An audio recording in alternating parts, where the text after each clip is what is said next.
Ошол мезде качан инсан намазга Аллаху акбар деп ойгонгон туруп Аллаху акбар.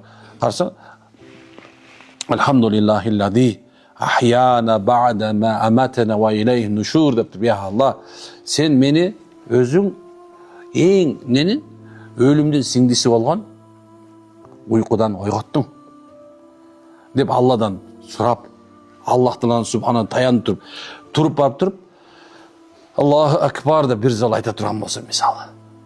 Эмне болду?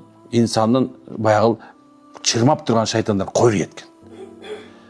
Андан кийин качан алып барып туруп оозуна суу алып, мурдуна суу алып туруп какканда шайтан барын кагат экен. Качан Аллаху акбар дегенден кийин мекен баягы шайтан үйлөп койгон 3 түйүнү толугу менен чечилет экен. Дагы бир алым айтат, кыямул лайл, бу түнкү намазга турганда дагы амнеке шайтандын инсандын үстүндөгү капилеттик менен капилетке орноткону байлаган жиптери үзүлүп кеткен. Ошон үчүн Алладан суроо зарыл экен.